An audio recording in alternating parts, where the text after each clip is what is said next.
Hi guys, అందరికి కూడా good morning. ఇవాళ వీడియోలో ఏంటంటే ఏపీపీఎస్సి నుంచి అయితే జాబ్ నోటిఫికేషన్ అనేది అయితే రిలీజ్ అయింది. సో నోటిఫికేషన్ రిలీజ్ అయింది వచ్చేసరికి 24వ తేదీ సెప్టెంబర్ 2025 అయితే మనకైతే నోటిఫికేషన్ అనేది అయితే రిలీజ్ అయింది.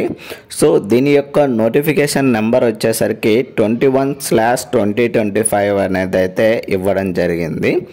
సో మనకు రిలీజ్ అయినటువంటి జాబ్ వచ్చేసరికి assistant motor vehicle inspector job అనేది అయితే రిలీజ్ కావడం అయితే జరిగింది.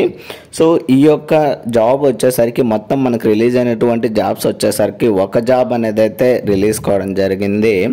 సో శాలరీ వచ్చేసరికి 48,440 నుంచి 137,220 వరకు అయితే శాలరీ అనేది అయితే ఇవ్వడం జరుగుతుంది. ఏజ్ లిమిట్ విషయానికి వచ్చేసరికి 21 సంవత్సరాల నుంచి 36 సంవత్సరాల మధ్యలో అయితే ఏజ్ లిమిట్ అనేది అయితే ఇవ్వడం అయితే జరిగింది.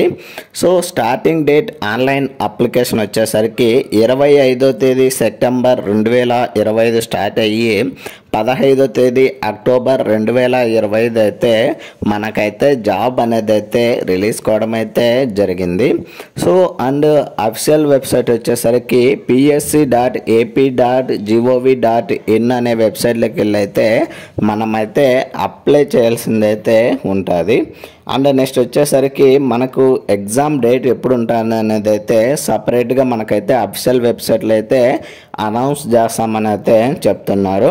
సో మనకు ఆల్రెడీ చెప్పుకున్నాము, మనకు రిలీజ్ అయినటువంటి జాబ్ వచ్చేసరికి ఒక్క జాబ్ అనేది అయితే రిలీజ్ కావడం అయితే జరిగింది.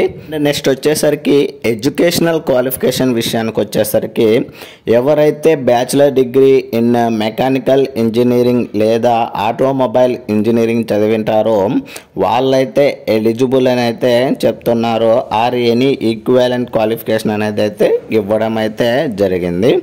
లేదా ఎవరైతే డిప్లొమా ఇన్ ఆటోమొబైల్ ఇంజనీరింగ్ చదివింటారో వాళ్ళైతే ఎలిజిబుల్ అని ఆర్ ఇదర్ ఈక్వాలెంట్ అని అయితే ఇవ్వడం అయితే జరిగింది. సో ఇంకోటి ఏంటంటే దీంతో పాటు వాళ్ళకైతే డ్రైవింగ్ లైసెన్స్ అనేది అయితే ఉండాలంట. 3 years ఎక్స్పీరియన్స్ ఉన్నట్లయితే మనకైతే డ్రైవింగ్ లైసెన్స్ అనేది అయితే ఉండాలని అయితే చెప్తున్నారు. అండ్ నెక్స్ట్ వచ్చేసరికి ఈ యొక్క ఇన్స్పెక్టర్ జాబ్కి వచ్చేసరికి కొంచెం ఫిజికల్ రిక్వైర్మెంట్స్ ఉండాలని అయితే చెప్తున్నారు. ఫర్ మెన్ క్యాండిడేట్స్ వచ్చేసరికి హైట్ వచ్చేసరికి 165 సెంటీమీటర్లు అయితే హైట్ ఉండాలి మేల్ క్యాండిడేట్స్. అండ్ చెస్ట్ నార్మల్గా ఉన్నప్పుడు 86.3 సెంటీమీటర్ ఉండి ఎక్స్పాన్షన్ చేసినప్పుడు 5 సెంటీమీటర్ అయితే ఇంక్రీజ్ కావాలని అయితే చెప్తున్నారు. సో నెక్స్ట్ వచ్చేసరికి ఈ యొక్క మగవారిలోనే SC ST కేటగిరీ ఉంటారు కదా, సో వాళ్ళకు వచ్చేసరికి హైట్ 160 సెంటీమీటర్లు అయితే ఇవ్వడం జరిగింది.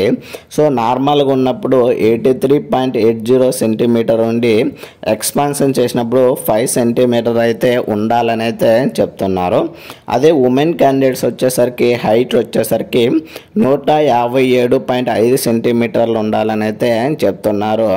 అండ్ చెస్ట్ వచ్చేసరికి 82.30 అయితే ఉండాలని అయితే సెంటీమీటర్లు అయితే ఉండాలని అయితే చెప్తున్నారు. అండ్ ఎక్స్పాన్షన్ చేసినప్పుడు అయితే 5 సెంటీమీటర్ అయితే ఉండాలని అయితే చెప్తున్నారు.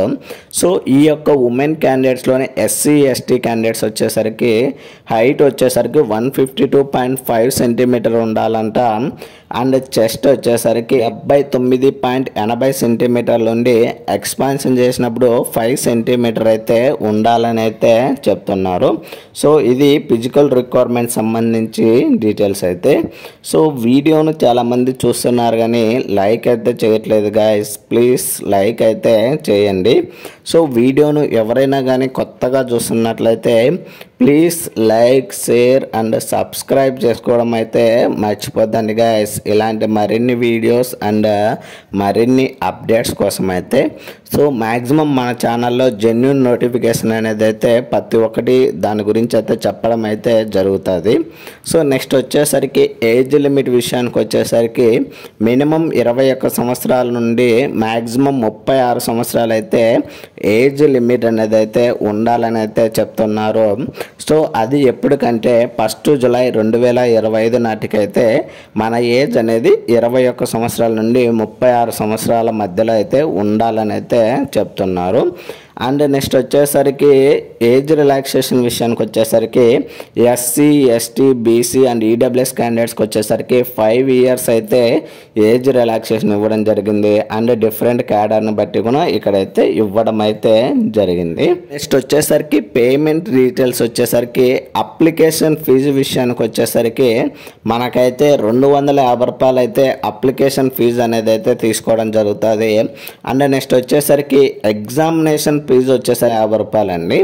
సో ఈ యొక్క అప్లికేషన్ ప్రాసెసింగ్ ఫీజు వచ్చి 250 ప్లస్ ఎగ్జామినేషన్ ఫీజు వచ్చి 120, టోటల్గా 370 రూపాయలు అయితే మనమైతే పేమెంట్ చేయాల్సిందైతే ఉంటుంది. ఎవరైతే SC ST BC and ex service man వాళ్ళు ఉంటారో వాళ్ళకు వచ్చేసరికి ఈ యొక్క ఎగ్జామినేషన్ ఫీజు అనేటువంటి 120 రూపాయలు అయితే కట్టాల్సిన అవసరం లేదండి. సో వాళ్ళు ఓన్లీ ప్రాసెసింగ్ ఫీజు అనేటువంటి 250 రూపాయలు అయితే కట్టాల్సిందైతే ఉంటుంది. అండ్ ఎవరైతే ఓసీ అండ్ ఈడబ్ల్యూఎస్ క్యాండిడేట్స్ ఉంటారో వాళ్ళకు వచ్చేసరికి మొత్తం 370 రూపాయలు అయితే కట్టాల్సిందైతే ఉంటుంది. సో ఈ పేమెంట్ అనేది అయితే మనం ఆన్లైన్ ద్వారా అయితే కట్టాల్సింది ఉంటుంది. సో ఇది వచ్చేసరికి నాన్ రీఫండబుల్ అని అయితే చెప్తున్నారు. సో నెక్స్ట్ వచ్చేసరికి ఏవైనా చేంజెస్ చేయాలంటే అప్లికేషన్లో మనకైతే ఎక్స్ట్రా 100 రూపాయలు అయితే కట్టాల్సింది ఉంటుంది. బట్ ఆ చేంజెస్లో ఏంటంటే నేము ఫీజు అండ్ ఏజ్ రిలాక్సేషన్ అయితే చేంజ్ చేయడానికైతే వీలు ఉండదని అయితే క్లియర్గా అయితే చెప్తున్నారు. సో నెక్స్ట్ వచ్చేసరికి స్కీమ్ ఆఫ్ ఎగ్జామినేషన్ వచ్చేసరికి ఫస్ట్ మనకు రిటన్ ఎగ్జామినేషన్ ఉంటుంది. దాంతోపాటు కంప్యూటర్ ప్రొఫిషియన్సీ టెస్ట్ అనేది అయితే కండక్ట్ చేయడం అయితే జరుగుతుంది. సో దీనికి ఎగ్జామినేషన్ సెంటర్ వచ్చేసరికి ఓన్లీ విజయవాడ మాత్రమే మనకైతే ఎగ్జామినేషన్ సెంటర్ అనేది అయితే ఇవ్వడం అయితే జరిగింది. సో నెక్స్ట్ వచ్చేసరికి ఈ యొక్క పీడిఎఫ్ యొక్క లింక్ని అయితే నేనైతే కింద డిస్క్రిప్షన్లో ఇస్తాను, అక్కడికి వెళ్ళి అయితే చెక్ చేయండి గైస్. నెక్స్ట్ సిలబస్ విషయానికి వచ్చేసరికి part A and part B కింద అయితే ఎగ్జామ్ అనేది అయితే కండక్ట్ చేయడం జరుగుతుంది. పార్ట్ ఏలో general studies and mental ability అనేది ఇవ్వడం జరిగింది. సో ఎగ్జామ్ వచ్చేసరికి డిగ్రీ స్టాండర్డ్ లెవెల్ అయితే కండక్ట్ చేయడం జరుగుతుంది. 150 క్వశ్చన్స్ ఇస్తాడు. 150 మార్కులకి టైం వచ్చేసరికి 150 minutes అండి. నెక్స్ట్ పేపర్ 2 వచ్చేసరికి ఆటోమొబైల్ ఇంజనీరింగ్ రిలేటెడ్ అయితే క్వశ్చన్ పేపర్ అనేది అయితే ఇవ్వడం జరుగుతుంది. సో ఇవి వచ్చేసరికి డిప్లొమా స్టాండర్డ్ లెవెల్లో అయితే ఎగ్జామ్ అనేది కండక్ట్ చేస్తారు. 150 క్వశ్చన్లు ఇస్తాడు. మార్క్స్ వచ్చేసరికి 300 మార్కులకి అయితే ఎగ్జామ్ కండక్ట్ చేయడం జరుగుతుంది. టైం వచ్చేసరికి 150 minutes అండి. సో టోటల్గా మనకు వచ్చేసరికి 450 మార్కులకైతే ఎగ్జామ్ అనేది అయితే కండక్ట్ చేయడం జరుగుతుంది. అండ్ నెగిటివ్ మార్కింగ్ వచ్చేసరికి 1/3 అయితే నెగిటివ్ మార్కింగ్ అనేది అయితే ఇవ్వడం అయితే జరిగింది. సో ఇది సిలబస్ విషయానికి సంబంధించి డీటెయిల్స్ అయితే గైస్. అండ్ ఇవాళ రిలీజ్ అయినటువంటి అసిస్టెంట్ మోటార్ వెహికల్ ఇన్స్పెక్టర్ సంబంధించి ఫుల్ డీటెయిల్స్ అయితే గైస్. సో ఇలాంటి మరిన్ని వీడియోస్ అండ్ మరిన్ని అప్డేట్స్ కోసం అయితే please like share and subscribe చేసుకోవడం అయితే మర్చిపోద్దండి guys. Thank you for watching.